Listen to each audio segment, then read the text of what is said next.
नमस्कार। दोपहर समाचार में आपका स्वागत है।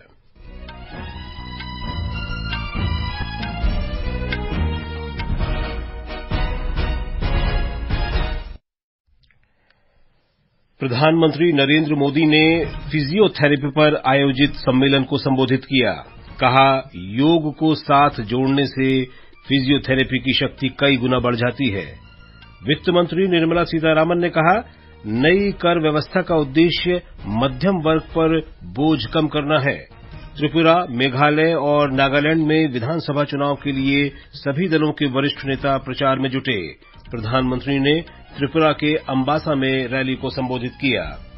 महिला और बाल विकास मंत्रालय के G20 अधिकार प्राप्त समूह की आरंभिक बैठक आगरा में शुरू। नकल माफिया पर 10 करोड़ रुपए के जुर्माने और आजीवन कारावास के प्रावधान के साथ उत्तराखंड में सख्त नकल विरोधी कानून लागू। और बॉर्डर गावस्कर ट्रॉफी के नागपुर क्रिकेट टेस्ट में आर अश्विन ने दूसरी पारी में ऑस्ट्रेलियाई बल्लेबाजी को तहस-नहस किया। दोपहर समाचार के साथ मैं विशाल शर्मा। प्रधानमंत्री नरेंद्र मोदी ने कहा है कि तुर्कीय भूकंप जैसी स्थितियों में फिजियोथेरेपिस्ट के साथ वीडियो परामर्श काफी मददगार हो सकता है। वे आज अहमदाबाद में भारतीय फिजियोथेरेपिस्ट महासंघ के 60वें राष्ट्रीय सम्मेलन को वीडियो संदेश के माध्यम से संबोधित कर रहे थे। श्री मोदी ने फिजियोथेरेपिस्ट से कहा कि उन्हें वीडियो परामर्श और टेलीमेडिसिन की दिशा में नए तरीके विकसित करने चाहिए। उन्होंने फिजियोथेरेपिस्ट महासंघ को इस संबंध में विचार करने का आग्रह किया। प्रधानमंत्री ने कहा कि सरकार ने फिजियोथेरेपी को आयुष्मान भारत योजना से जोड़ा है, जिससे ये एक कौशल व्यवसाय के रूप में उभर कर सामने आया है। हमारी सरकार ने देश के फिजियोथेरेपिस्ट को वो उपहार दिया जिसका वो 75 साल से इंतजार कर रहे थे। ये इंतजार था फिजियोथेरेपी को एक प्रोफेशन के तौर पर मान्यता देना। National commission for allied and health care professionals bill लाकर आप सभी का मान सम्मान और बढ़ाने का अवसर मिला। इससे भारत के हेल्थ केयर सिस्टम में रिकॉग्नाइजेशन मिला। इससे आपको विदेश में भी काम करने में आसानी हुई है। सरकार ने Ayushman Bharat digital mission network से भी फिजियोथेरेपिस्ट को जोड़ा है। प्रधानमंत्री ने कहा कि फिजियोथेरेपिस्ट के साथ योग की विशेषज्ञता जुड़ने से इसके लाभ कई गुना बढ़ जाते हैं। प्रधानमंत्री ने फिट इंडिया और खेलो इंडिया अभियान में फिजियोथेरेपिस्ट के लिए अपार संभावनाओं का उल्लेख भी किया। आज खेलो इंडिया मूवमेंट के साथ ही देश में फिट इंडिया मूवमेंट भी आगे बढ़ रहा है। जब छोटे शहरों और कस्बों में भी स्पोर्ट्स इंफ्रास्ट्रक्चर के साथ आपकी भूमिका बढ़ रही है, मेरा आपसे एक आग्रह भी है। क्या आप right posture, right habits, right exercise और इनके इम्पोर्टेंस के बारे में लोगों को एजुकेट करने का टास्क ले सकते हैं? आप इसे आर्टिकल और लेक्चर्स के माध्यम से कर सकते हैं। प्रधानमंत्री ने कहा कि लोगों को लेखों, व्याख्यानों तथा वीडियो के माध्यम से फिटनेस अपनाने की आदत डालनी चाहिए। वित्त मंत्री निर्मला सीतारामन ने कहा है कि नई कर व्यवस्था से लोगों के पास अधिक नकदी की उपलब्धता रहेगी। नई दिल्ली में संवाददाताओं से उन्होंने कहा कि इस कर व्यवस्था का मूल उद्देश्य मध्य वर्ग पर कर का बोझ कम करना है। उन्होंने कहा कि सरकार ने प्रत्यक्ष कर व्यवस्था को सरल बनाने और दरों को कम करने का वायदा किया है, ताकि ये मध्य वर्ग पर बोझ न बन पाए। This measure of government was purely to reduce the tax burden on the middle class and to make sure that the promise which was given earlier, a couple of years ago, which got delayed because of the COVID and other reasons, that we will simplify the direct taxation. Not only just simplify for compliance sake, but also reduce the rate so that it doesn't become a burden. संवाददाता सम्मेलन में reserve bank के governor Shaktikanta Das ने कहा कि भुगतान संतुलन की स्थिति नियंत्रण में है, क्योंकि सेवा क्षेत्र का प्रदर्शन बहुत अच्छा है और प्राप्तियां भी बढ़ी हैं। गृह मंत्री अमित शाह ने आज आंतरिक सुरक्षा को और अधिक मजबूत बनाने के लिए पुलिस प्रौद्योगिकी आयोग की आवश्यकता पर बल दिया। श्री शाह आज सुबह हैदराबाद में सरदार वल्लभ भाई पटेल राष्ट्रीय पुलिस अकादमी में भारतीय पुलिस सेवा के 74वें बैच के प्रशिक्षु अधिकारियों की दीक्षांत परेड को संबोधित कर रहे थे। गृहमंत्री ने कहा कि मजबूत राजनीतिक इरादों और सुरक्षा बलों की शक्ति से जम्मू कश्मीर में आतंकवाद, पूर्वोत्तर में अराजकता और देश के कुछ हिस्सों में वामपंथी उग्रवाद में कमी आई है। 3 बड़े हॉटस्पॉट देश की आंतरिक सुरक्षा की दृष्टि से नासूर बनकर हमारे सामने थे। आज तीनों थिएटर में काफी हद तक कंट्रोल पाने में सफलता प्राप्त की है। जम्मू कश्मीर में आतंकवादी घटनाओं में बड़ी मात्रा में कमी दिखाई पड़ी है। पूर्वोत्तर के अंदर उग्रवादी संगठनों से शांति समझौता कर 8000 से ज्यादा कैडर को मुख्य धारा में वापस लाकर पूर्वोत्तर में शांति की स्थापना की है। गृहमंत्री ने कहा कि साइबर अपराध, डाटा दुरुपयोग और भ्रामक सूचना जैसे अपराधों के कारण सुरक्षा परिदृश्य में भी बदलाव हो रहा है। दीक्षांत परेड में 37 महिला अधिकारी और 29 विदेशी पुलिस अधिकारी सहित 187 आईपीएस प्रशिक्षुओं ने भाग लिया। ये समाचार हमारी वेबसाइट newsonair.com/hindi और हमारे mobile app news on AIR पर भी उपलब्ध हैं। दोपहर समाचार में आपका फिर स्वागत है। त्रिपुरा, मेघालय और नागालैंड में विधानसभा चुनाव के लिए सभी दलों के नेता प्रचार में जुटे हैं। त्रिपुरा के अंबासा में एक जनसभा में प्रधानमंत्री नरेंद्र मोदी ने कहा कि 5 साल में त्रिपुरा में हर नागरिक को सरकारी योजनाओं का लाभ मिल रहा है और विकास का डबल इंजन रुकेगा नहीं। श्री मोदी ने कहा कि पुरानी सरकारों में हिंसा का राज था, लेकिन राज्य में भाजपा सरकार ने विकास का राज स्थापित किया गया है। भाजपा सरकार ने कोशिश की है कि त्रिपुरा और राष्ट्र के विकास में जनजातीय समाज के योगदान को पूरा देश देखे, पूरा देश जाने।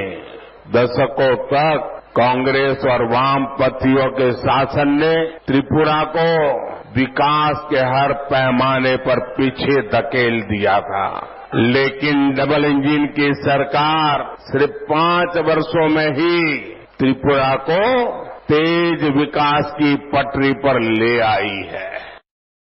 प्रधानमंत्री ने मार्क्सवादी कम्युनिस्ट पार्टी और कांग्रेस पर तीखा हमला करते हुए गठबंधन के सहयोगियों पर राज्य के विकास को पीछे ले जाने का आरोप लगाया। त्रिपुरा में बृहस्पतिवार को मतदान होगा। उधर नागालैंड में विधानसभा चुनाव में 4 महिलाओं सहित कुल 183 उम्मीदवार मैदान में हैं। मेघालय में विधानसभा चुनाव के लिए सभी प्रमुख राजनीतिक दलों ने अपने घोषणा पत्र जारी कर दिए हैं। मेघालय में 4 राष्ट्रीय दलों सहित 13 राजनीतिक दल 60 सदस्यों वाली विधानसभा के लिए चुनाव लड़ रहे हैं।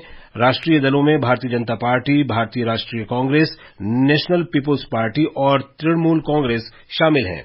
भारतीय जनता पार्टी और कांग्रेस 60 सीटों पर चुनाव लड़ रही हैं, जबकि तृणमूल कांग्रेस ने 56 उम्मीदवार खड़े किए हैं। मुख्यमंत्री कॉनरेड केसंगमा की एनपीपी पार्टी ने 57 प्रत्याशियों को टिकट दिए हैं। ब्यौरा हमारे संवाददाता से। मेघालय विधानसभा चुनाव में यूडीपी जहां 46 सीटों पर चुनाव लड़ रही है, वहीं वीपीपी ने 18 और एचएसपीडीपी ने 11 सीटों पर प्रत्याशी खड़े किए हैं। एचएसपीडीपी ने मुख्य तौर पर री-भोई, ईस्ट खासी हिल्स और वेस्ट खासी हिल्स जिलों में उम्मीदवार मैदान में उतारे हैं। Republican party of India, Janata Dal United और गारो नेशनल काउंसिल भी किस्मत आजमा रही है। 44 निर्दलीय उम्मीदवार भी अपनी जीत के लिए दमखम लगाए हुए हैं। धर्मेंद्र कुमार राय, आकाशवाणी समाचार, शिलांग। मेघालय और नागालैंड में 27 फरवरी को मतदान होगा। महिला और बाल विकास मंत्रालय के G20 अधिकार प्राप्त समूह की पहली बैठक आज से आगरा में हो रही है। 2 दिन की इस बैठक का विषय है विभिन्न क्षेत्रों में महिला सशक्तिकरण, डिजिटल कौशल संवर्धन की भूमिका और भावी कौशल। बैठक में विभिन्न क्षेत्रों में महिलाओं के भविष्य को लेकर आगामी बैठकों की रूपरेखा तय की जाएगी। राष्ट्रपति द्रौपदी मुर्मू ने मृदा स्वास्थ्य संरक्षण के लिए रासायनिक उर्वरकों का उपयोग कम करने का आग्रह किया है। आज ओडिशा में कटक में भारतीय कृषि अनुसंधान परिषद के राष्ट्रीय चावल अनुसंधान संस्थान में दूसरे राष्ट्रीय चावल सम्मेलन को संबोधित करते हुए राष्ट्रपति ने कहा कि पोषक तत्वों से युक्त चावल अधिकतर गरीब लोगों के लिए पौष्टिकता का एकमात्र स्रोत है। देश का सबसे कठोर नकल विरोधी कानून उत्तराखंड में लागू हो गया है। राज्यपाल लेफ्टिनेंट जनरल गुरमीत सिंह ने उत्तराखंड प्रतियोगी परीक्षा में अवैध गतिविधि निवारण अध्यादेश 2003 को कल मंजूरी दे दी। नकल विरोधी कानून के अंतर्गत नकल माफिया से जुड़े अपराधियों के लिए 10 करोड़ रुपए का जुर्माना और आजीवन कारावास या 10 साल के दंड का प्रावधान किया गया है। इसके अलावा नकल माफिया की संपत्ति जब्त करने का भी प्रावधान है। जम्मू कश्मीर में 270 किलोमीटर लंबा जम्मू श्रीनगर राष्ट्रीय राजमार्ग आज लगातार तीसरे दिन भी वाहनों की आवाजाही के लिए बंद रहा। सड़क साफ करने के लिए युद्ध स्तर पर काम जारी है और राष्ट्रीय राजमार्ग पर वाहनों की आवाजाही आज शाम तक फिर शुरू हो जाएगी। भूस्खलन और पत्थरों के गिरने से सामरिक रूप से महत्वपूर्ण राष्ट्रीय राजमार्ग को गुरुवार शाम को वाहनों के आवागमन के लिए बंद कर दिया गया था। जम्मू कश्मीर में जम्मू कश्मीर राज्य शैक्षणिक अनुसंधान और प्रशिक्षण परिषद सभी स्कूलों में पहली कक्षा से 10वीं कक्षा तक हिंदी भाषा पढ़ाए जाने की तैयारी कर रहा है। हमारे जम्मू संवाददाता ने खबर दी है कि राज्य शैक्षणिक अनुसंधान और प्रशिक्षण परिषद के निदेशक ने इस बारे में 8 सदस्यों की समिति गठित की है, जो प्रदेश के स्कूलों में हिंदी भाषा के अध्यापन और अध्ययन के लिए व्यवस्था के लिए सुझाव देगी। केंद्रीय सड़क परिवहन मंत्री नितिन गडकरी, केंद्रीय महिला और बाल विकास मंत्री स्मृति ईरानी और केंद्रीय नागरिक उड्डयन मंत्री ज्योतिरादित्य सिंधिया आज दोपहर लखनऊ में वैश्विक निवेशक सम्मेलन ग्लोबल इन्वेस्टर समिट के विभिन्न सत्रों में हिस्सा लेंगे। ग्लोबल इन्वेस्टर समिट में नीदरलैंड भागीदार देश है और वो उत्तर प्रदेश में कचरा उपचार संयंत्र स्थापित करने जा रहा है। ये समाचार आकाशवाणी से प्रसारित किए जा रहे हैं। ताजा समाचार जानने के लिए आप हमारे Twitter handle @AIR News Hindi को फॉलो कर सकते हैं। नागपुर में पहले क्रिकेट टेस्ट मैच में भारत ने ऑस्ट्रेलिया को 1 पारी और 132 रन से हराकर 4 मैचों की श्रृंखला में 1-0 की बढ़त बना ली है। पहली पारी के आधार पर 223 रन से पिछड़ने के बाद ऑस्ट्रेलिया की टीम मैच के तीसरे दिन दूसरी पारी में मात्र 91 रन पर सिमट गई। रविचंद्रन अश्विन ने घातक गेंदबाजी करते हुए 5 विकेट लिए। इससे पहले भारत ने पहली पारी में 400 रन बनाए थे। ऑस्ट्रेलिया ने पहली पारी में 177 रन बनाए। महिला T20 क्रिकेट विश्व कप के पहले मुकाबले में मेजबान दक्षिण अफ्रीका को श्रीलंका ने केपटाउन में 3 रन से हरा दिया। भारतीय टीम अपना पहला मुकाबला कल चिर प्रतिद्वंदी पाकिस्तान के खिलाफ खेलेगी। 5वें खेलो इंडिया युवा खेल आज भोपाल में रंगारंग कार्यक्रम के साथ संपन्न होंगे। खेल मंत्री अनुराग सिंह ठाकुर और मध्य प्रदेश के मुख्यमंत्री शिवराज सिंह चौहान समापन समारोह में मुख्य अतिथि होंगे। तीसरे खेलो इंडिया राष्ट्रीय शीतकालीन खेल कल गुलमर्ग में प्रधानमंत्री नरेंद्र मोदी के खिलाड़ियों के नाम संदेश के साथ शुरू हुए। जम्मू कश्मीर के उपराज्यपाल मनोज सिन्हा और युवा कार्य और खेल तथा सूचना और प्रसारण मंत्री अनुराग सिंह ठाकुर की उपस्थिति में इन खेलों के शुरू होने की घोषणा की गई। श्री ठाकुर ने अपने संबोधन में कहा कि जम्मू कश्मीर ने केवल 3 वर्षों में ही खेल क्षेत्र में गौरवपूर्ण प्रगति हासिल की है।